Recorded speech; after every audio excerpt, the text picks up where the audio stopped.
All right, hey guys, so here's a fun afternoon activity. Not one that you can do at home, but you get to watch me. We're feeding Molly the snake. Yay! You guys always love this activity in class, and she has been super active since she's been home here with me. So I don't know, she's just really excited. She's very excited to eat today. She's very hungry. Maybe it's a different climate here versus at school. I don't know. But we're going to give her a mouse today. So, a couple things. I actually have two that I have isolated out. I was already really wanting to feed her.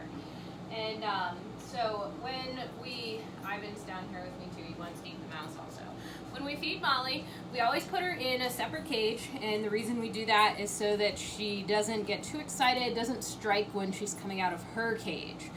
And then we just drop the mouse in and let her go. And I'll kind of narrate as we go along here and let you know a couple things. So I think she's going to strike it right away, so get ready. This is better than the Tiger King. All right. Woo! That was intense. So Molly is a ball python. She is a type of animal that as a snake, she's going to suffocate her prey. She's non-venomous. So what she did immediately was she grabbed her prey by the head and she's coiled around it. And she has a pretty good grasp. I'd like to see her actually have maybe a little bit better grasp than she does.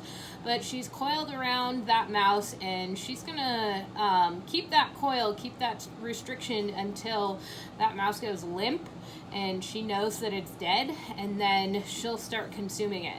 Instinctually, they almost always know to consume head first.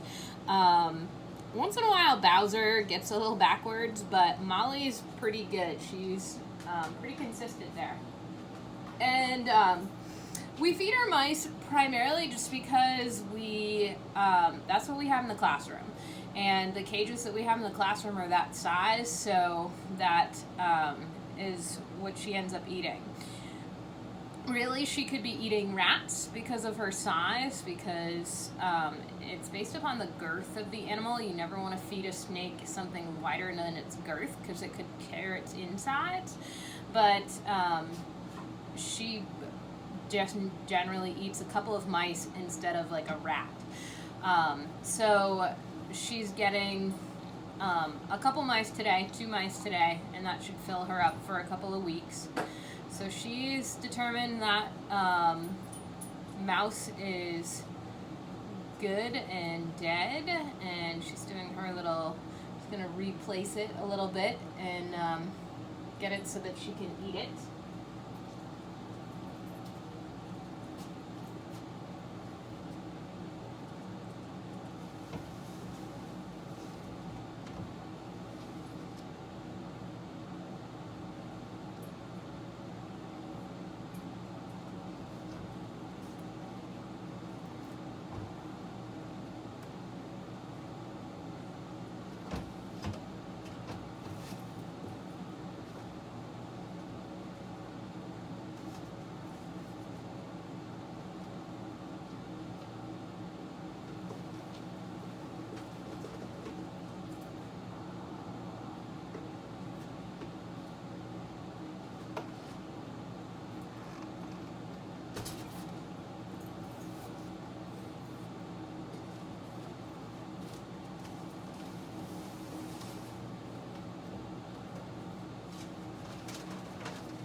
Sorry, I was doing a little cage cleaning while she was taking care of business. So she's um,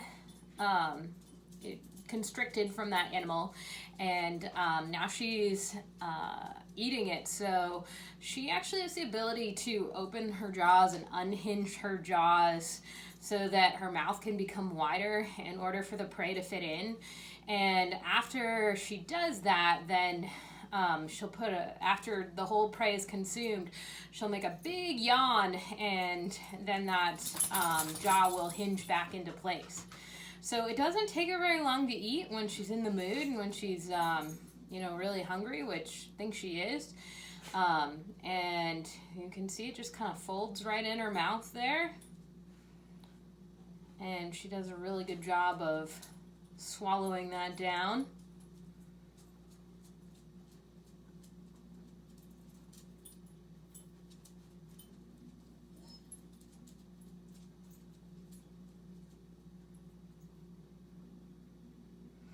As the prey goes into her mouth and starts to get to the back of her throat, to her esophagus, you can see, there it goes, you can see the prey going down her esophagus, and she's moving her muscles. Her muscles are helping her swallow that prey and helping it pass down to her stomach area.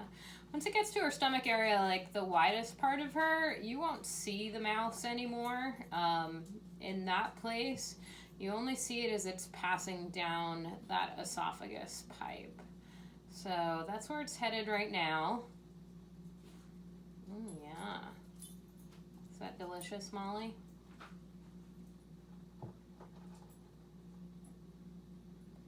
There's the yawn that she's getting her jaw back into place. So that was her doing that. All right. I think she's ready for another one. I've got my second mouse here. Like I said, only 2 today.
So that one got a little bloody. I don't know. It looks like it maybe bled out of its mouth. Doesn't always happen. Usually it's a pretty clean process, but this time she just, she burst something. She constricted it just right. I don't know. That might have been the case, but Yeah, you can see a little blood trail is left in there.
The mouse may actually have bitten her,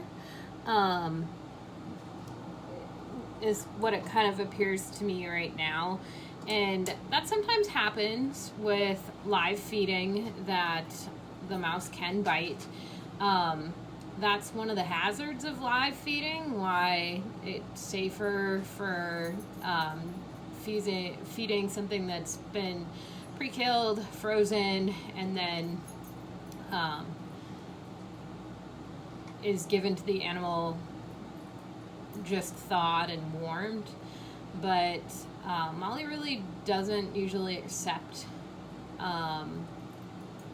rodents that way, so we've almost exclusively fed her live.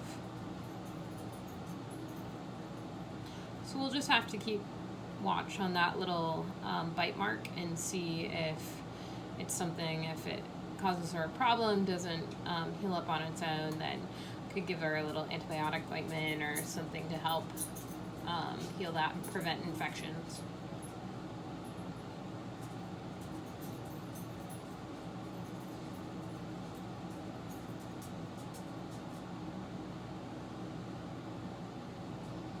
She is hungry today, folks.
All right, so that concludes feeding time today, and this has become quite a long video, so I'm going to shut it off, get her back in her cage, and hopefully you had a good time watching.